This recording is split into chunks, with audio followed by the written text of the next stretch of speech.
Il était une fois, dans la ville animée de Lagos, une célèbre coiffeuse de perruques nommée Madame Stella. Tout le monde connaissait sa boutique, Stella's Touch, située dans une rue animée d'Ikeja. Un havre de paix pour les femmes qui cherchaient à redonner vie à leurs vieilles perruques usées.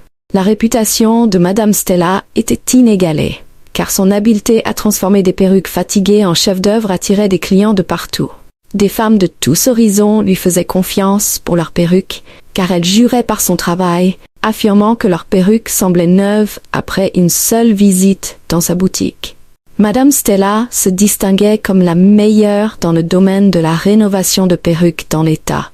Elle ne recevait pas moins de 300 perruques par jour, et Madame Stella avait une règle stricte, selon laquelle les clients n'étaient pas autorisés à apporter plus d'une perruque à la fois, quel que soit le nombre qu'ils possédaient. Plusieurs clients lui ont proposé de payer le double de ses services si elle acceptait de refaire plusieurs de leurs perruques. Mais Madame Stella est restée fidèle à sa règle, sans se soucier de l'argent. Il ne savait pas que Madame Stella n'était pas une coiffeuse de perruques ordinaire. Elle ne relookait pas les perruques pour les rendre belles, car elle avait un objectif plus sinistre derrière ses services de relooking.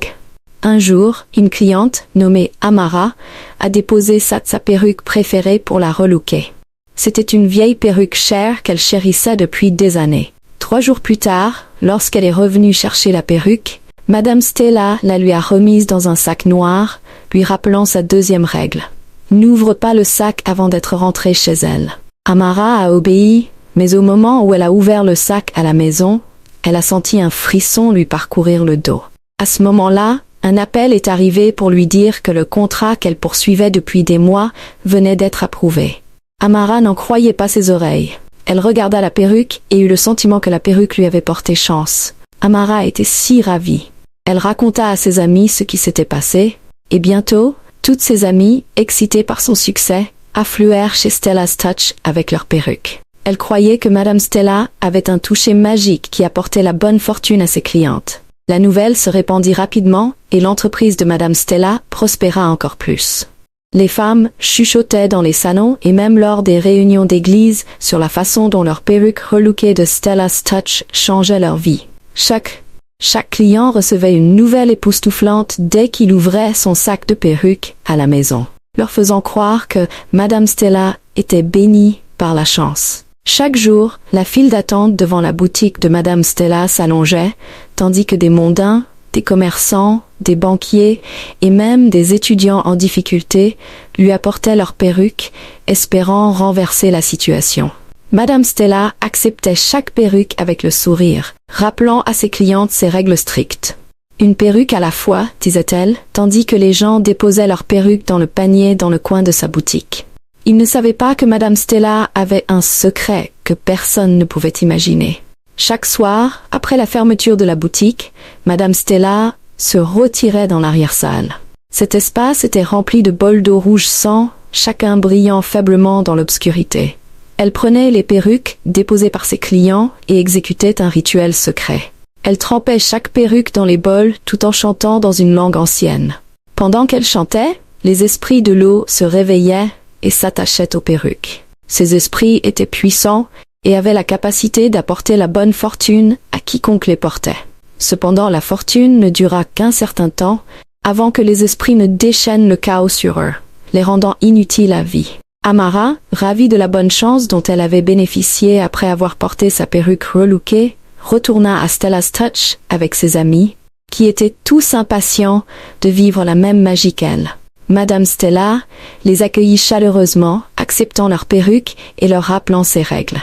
Au cours des semaines suivantes, les 3 femmes connurent des bénédictions incroyables.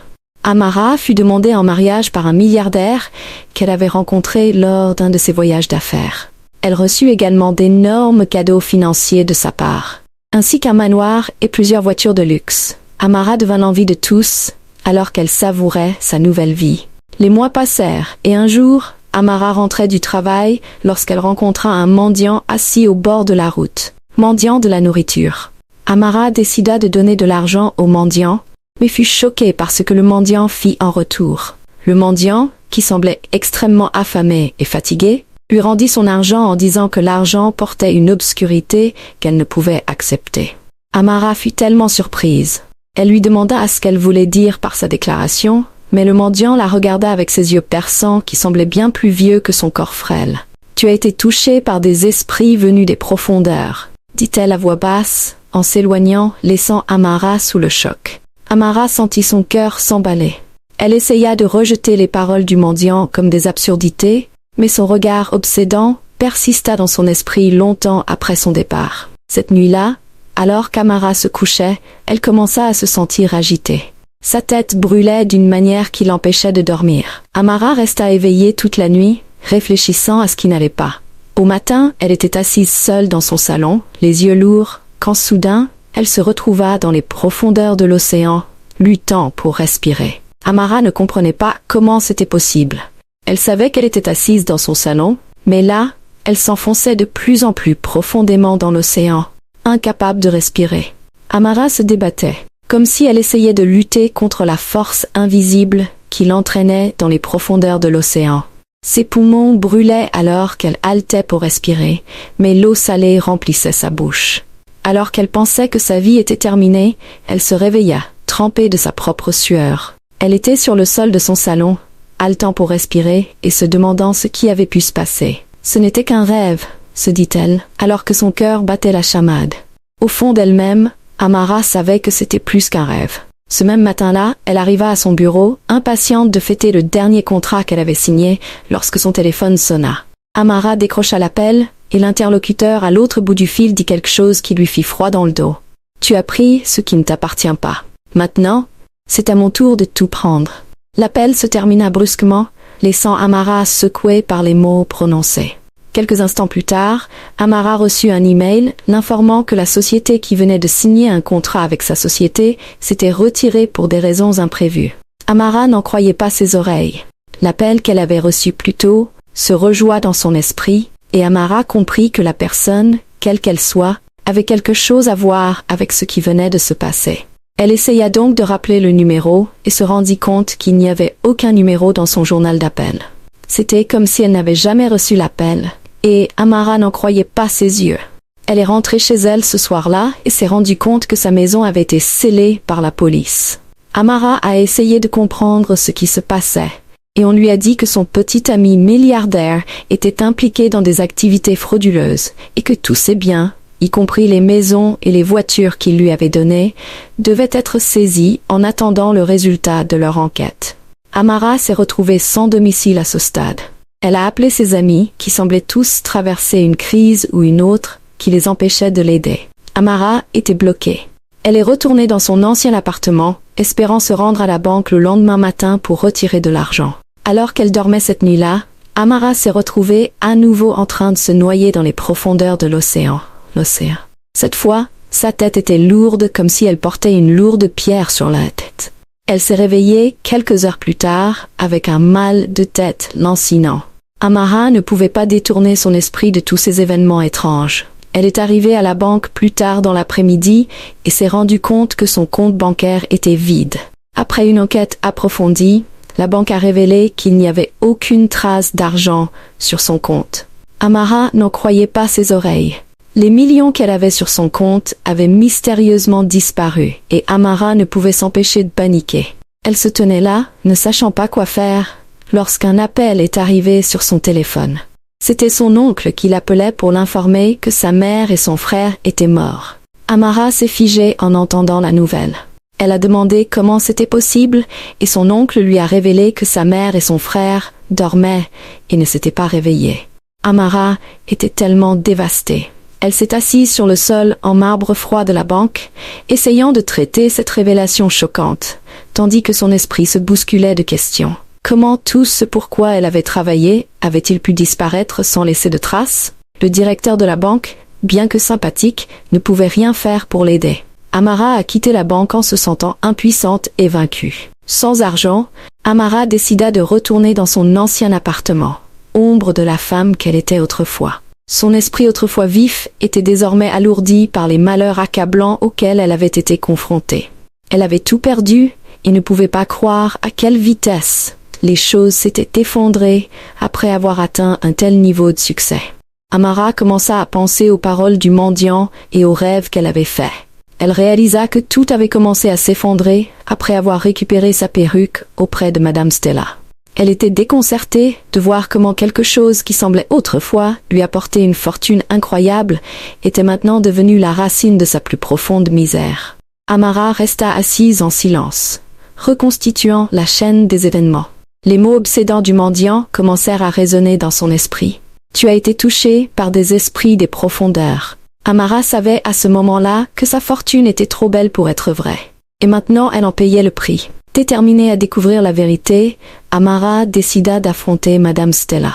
Elle est arrivée au magasin tard dans la nuit et a trouvé son chemin à travers une fenêtre ouverte à l'arrière. Amara se dirigea tranquillement vers le magasin silencieux. Ses yeux aperçurent la porte au bout du couloir et Amara décida de vérifier ce qu'il y avait derrière la porte.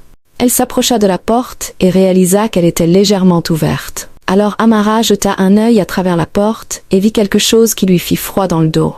Amara vit des perruques flottant dans d'énormes bols remplis de sang qui semblaient pulser. Madame Stella se tenait au centre de la pièce, les mains levées, tandis qu'elle chantait dans une langue étrange. L'eau dans les bols bouillonnait et sifflait, tandis que des ombres maléfiques émergeaient des bols et étaient absorbées par les perruques. Amara se figea, son cœur battant. Elle comprit enfin l'horrible vérité, que Madame Stella utilisait la magie noire pour lier les esprits maléfiques aux perruques. Ces esprits accordaient une fortune temporaire, mais exigeaient un prix élevé, qui était la souffrance et la destruction. Amara se précipita hors du magasin, terrifiée par ce qu'elle avait vu. Elle ne pouvait pas risquer de se faire prendre, et savait qu'elle devait trouver un moyen de démasquer Madame Stella. Pendant ce temps, Madame Stella continuait à rénover des milliers de perruques, en attachant des esprits aquatiques à chaque perruque sur laquelle elle travaillait. Un après-midi, une étudiante universitaire, nommée Nkoli, est venue au magasin de Madame Stella avec son amie Deola pour récupérer sa perruque. Elle était si excitée de vivre enfin la fortune dont tout le monde avait parlé avec enthousiasme. Sa meilleure amie Deola se tenait là et regardait Madame Stella remettre la perruque à Nkoli, lui rappelant la règle de ne pas ouvrir la perruque avant d'être rentrée chez elle. Deola trouvait cette règle étrange et ne pouvait s'empêcher d'exprimer ses inquiétudes. Pourquoi doit-elle avoir des règles pour tout? N'avez-vous pas payé pour son service? Pourquoi doit-elle dicter où et quand vous ouvrez votre propre perruque? Elle a demandé à Nkoli, qui a balayé ses inquiétudes comme inutiles. Et si la perruque ne t'appartenait pas? Demanda-t-elle à Nkoli, qui décida d'enfreindre la règle et d'ouvrir le sac de perruques devant le magasin de Madame Stella. Aussitôt qu'elle ouvrit le sac, Deola vit Nkoli se transformer en un étrange poisson sous ses yeux. Elle hurla de terreur, alors que les gens se rassemblaient devant le magasin, choqués par ce qu'ils voyaient. Nkoli était maintenant un poisson, et Deola savait que cela avait quelque chose à voir avec la perruque. Madame Stella se précipita hors de son magasin en faisant semblant de ne pas savoir qui était Deola et de quoi elle parlait.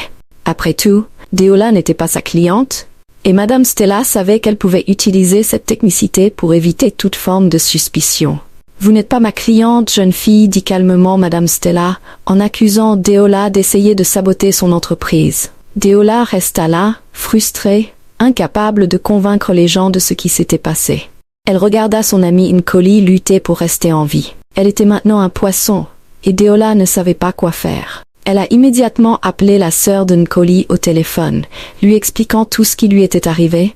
Mais avant que la sœur de Nkoli n'arrive sur les lieux, Nkoli avait déjà arrêté de bouger. Le poisson était mort, et la sœur de Nkoli, Oluchi, ne pouvait pas croire que le poisson mort était sa sœur. Elle a fondu en larmes, tenant le poisson sans vie dans ses mains. « Ce n'est pas vrai !» a murmuré Oluchi. « Il doit y avoir un moyen de régler ça. » A-t-elle dit alors que la foule grandissait, les gens murmurant et les pointant du doigt. Madame Stella se tenait à la porte de son magasin, furieuse. « Assez !» a-t-elle dit. « Ces filles ont semé le chaos dans mon magasin avec leurs mensonges. Ne voyez-vous pas toutes que ces personnes ne veulent que me faire tomber ?» a-t-elle dit en les accusant d'avoir essayé de la piéger. Les gens ont cru en Madame Stella et ont commencé à crier avec colère sur Deola et Oluchi. Voyant à quel point la foule devenait agitée, Deola et Oluchi ont décidé de fuir la scène pour sauver leur vie. Ils ne supportaient pas d'être lynchés, pas après ce qui était déjà arrivé à Nkoli. La nouvelle s'est répandue sur tous les réseaux sociaux, et bientôt, Madame Stella est devenue le centre de l'attention. Alors que certaines personnes remettaient en question ces règles mystérieuses, d'autres la défendaient, affirmant qu'elle était victime de concurrents jaloux. Les gens faisaient confiance à Madame Stella parce qu'ils avaient désespérément besoin de changement. À Lagos, une ville où les apparences comptaient, beaucoup pensaient que ces perruques pouvaient transformer leur vie. Les femmes voulaient le succès, le mariage ou le respect. Et Madame Stella semblait offrir un moyen facile d'y parvenir. Ses règles étaient étranges, mais sa réputation faisait que les gens ignoraient leurs doutes. Les histoires de chance instantanée et les critiques élogieuses de clients célèbres la faisaient passer pour une faiseuse de miracles.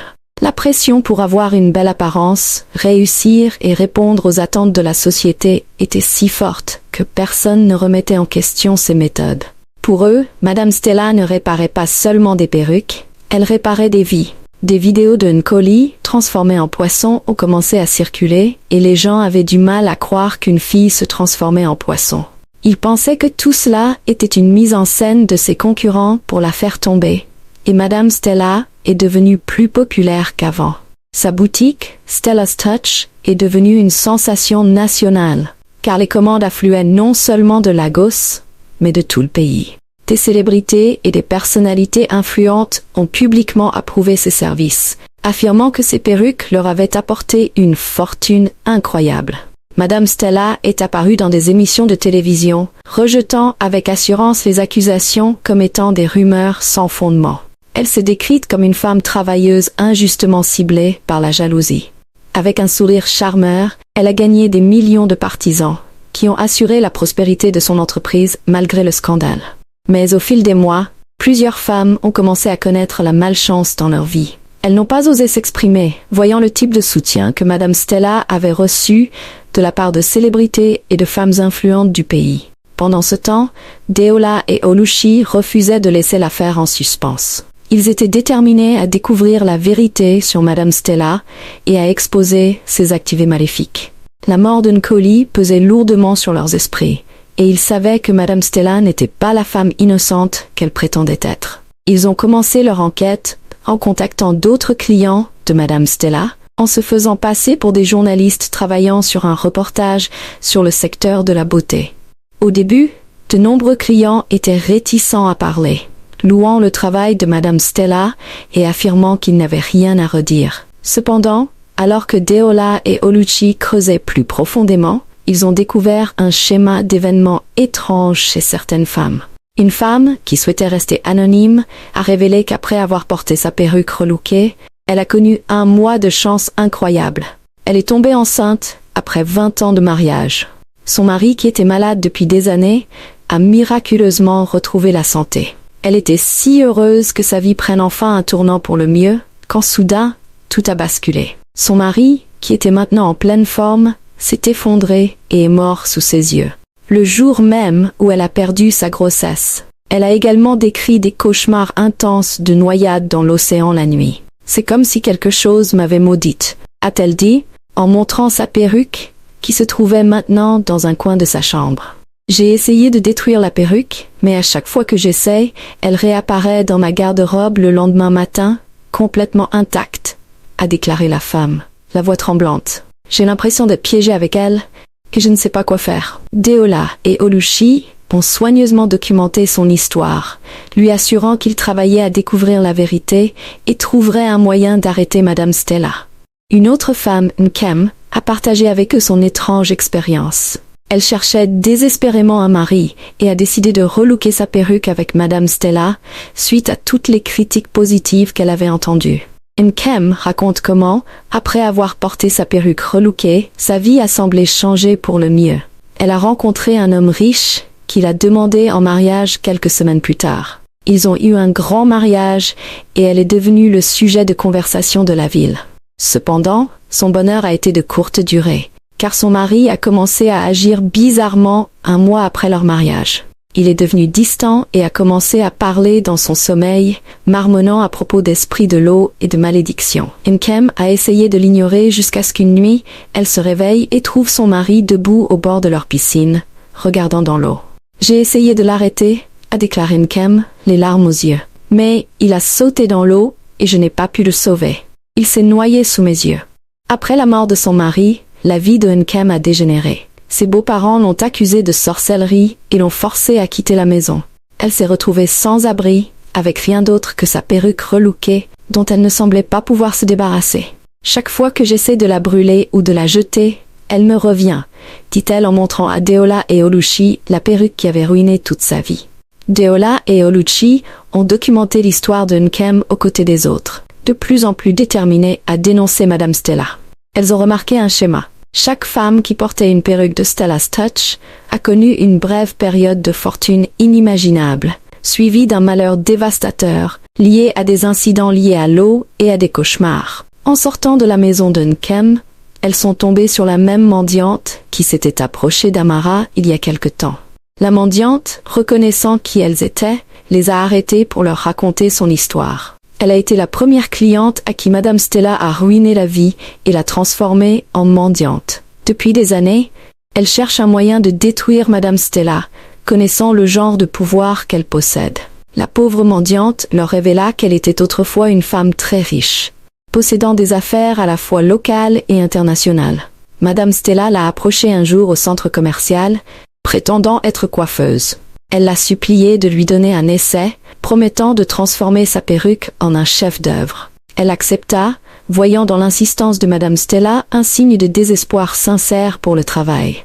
Quelques jours plus tard, elle récupéra sa perruque dans la boutique de Madame Stella. Comme tout le monde, elle connut une vague de fortune incroyable. Ses affaires prospérèrent au-delà de ses rêves les plus fous, et elle s'étendit sur des marchés qu'elle n'avait jamais envisagés auparavant. Mais bientôt, sa vie prit un tournant dévastateur. « Mon fils aîné s'est noyé dans la baignoire une nuit, » dit-elle, la voix tremblante. « Ce fut le début de la fin pour moi. Mes entreprises ont commencé à s'effondrer les unes après les autres. J'ai perdu ma maison, ma famille, tout. C'est ce que je suis devenue, une ombre de ce que j'étais, dit-elle en désignant ses vêtements en lambeaux. Deola et Oluchi écoutèrent attentivement, stupéfaits par la profondeur de sa souffrance. « Mais pourquoi n'as-tu pas parlé plus tôt ?» demanda Oluchi et la femme soupira. « Personne ne me croyait. Madame Stella est protégée par des esprits puissants. Elle a déformé le récit pour devenir une figure aimée. Cependant, j'ai cherché un moyen de l'arrêter pendant toutes ces années, et maintenant je crois que je l'ai trouvé. » Deola et Oluchi ont ouvert les yeux sous le choc, alors qu'ils demandaient comment. La femme leur a alors expliqué que le pouvoir de Madame Stella était lié au bol rouge sang dans sa salle rituelle.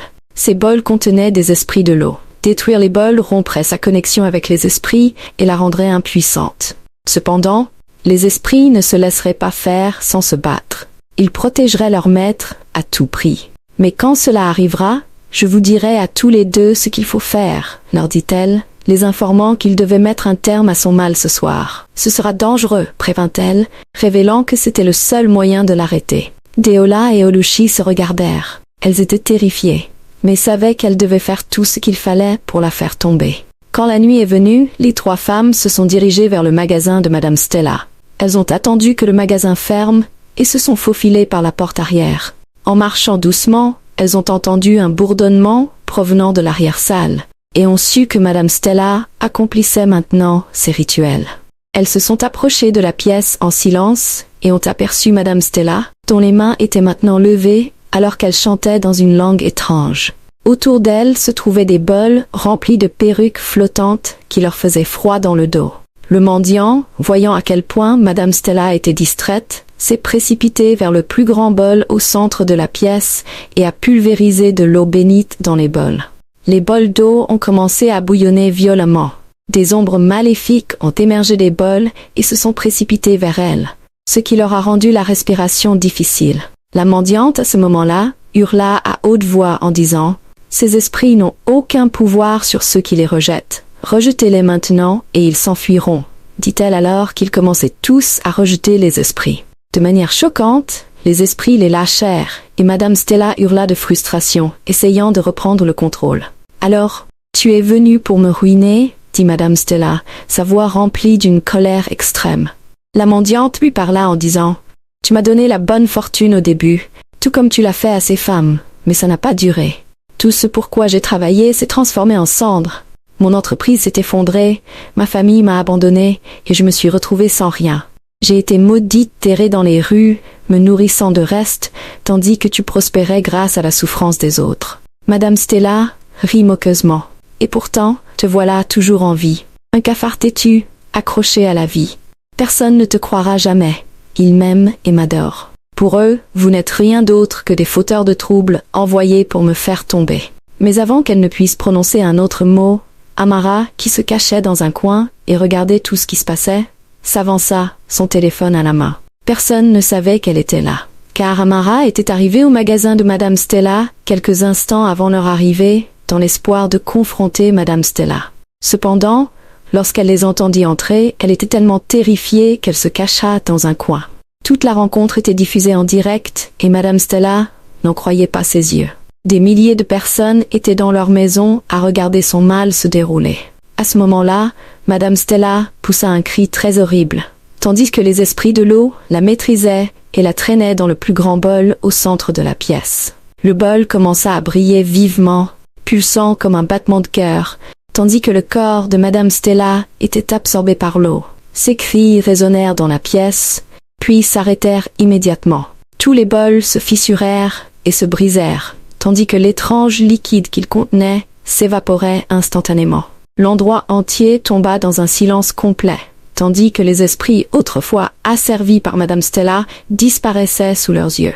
Ce qu'ils ne savaient pas, c'est que les esprits de l'eau avaient un pacte avec Madame Stella pour la faire réussir. Cependant, ce pacte était accompagné d'un avertissement. Si jamais ses affaires maléfiques étaient révélées, les esprits de l'eau la réclameraient. Madame Stella pensait qu'elle pourrait garder son entreprise maléfique secrète pour toujours. Ce qu'elle ne savait pas, c'est que rien ne peut rester caché pour toujours. Le mendiant se tourna alors vers Amara et les autres, disant qu'il devait détruire son magasin maléfique pour s'assurer qu'elle ne revienne jamais. Amara hocha la tête, tout en continuant à tenir son téléphone dans sa main. Le live stream était toujours en cours et des milliers de téléspectateurs ont été témoins de tout ce qui s'est passé avec Madame Stella. Ils ont tous quitté le magasin et l'ont incendié, s'assurant de détruire tout le mal qui avait été fait par la méchante Madame Stella. Alors que les flammes engloutissaient Stella's Touch, une foule immense commença à se rassembler, attirée par la diffusion en direct et la nouvelle de la chute de Madame Stella. Les gens chuchotèrent et murmurèrent sous le choc, comprenant enfin la vérité sur le mal caché dans le magasin de perruques de Madame Stella. La mendiante, désormais libérée du tourment qui la tourmentait depuis des années, se tourna vers Deola, Oluchi et Amara pour leur courage. Toutes les femmes qui avaient souffert du malheur ont finalement vu leur fortune restaurée, y compris Amara, dont les affaires ont recommencé à prospérer. Deola et Oluchi ont continué à pleurer la mort de Nkoli, qu'elles n'ont jamais revue. Les autorités ont lancé une enquête sur les innombrables plaintes et tragédies liées à ces perruques. Et les victimes ont commencé à se manifester, à partager leurs histoires et à avertir les autres de se méfier des promesses qui semblaient trop belles pour être vraies. Quant à Madame Stella, des rumeurs ont circulé sur son sort. Certains ont dit qu'elle avait été piégée dans les profondeurs de l'océan, liée à jamais aux esprits qu'elle avait autrefois commandés. Personne ne savait avec certitude ce qui lui était arrivé. C'est ainsi que les gens ont appris à ne pas faire confiance aux gens avec leurs effets personnels. La leçon à tirer de cette histoire est que les choses ne sont pas toujours ce qu'elles semblent être. Ne suivez pas aveuglément la foule et faites ce qu'elle fait, car souvent, la voie la plus large mène à la destruction. Soyez toujours prudent avec les personnes à qui vous confiez vos objets personnels, car le mal peut souvent se cacher derrière de beaux visages et de jolis sourires. Ne désespérez jamais de quoi que ce soit dans la vie, car le désespoir peut rendre aveugle aux dangers potentiels. J'espère que vous avez apprécié l'histoire.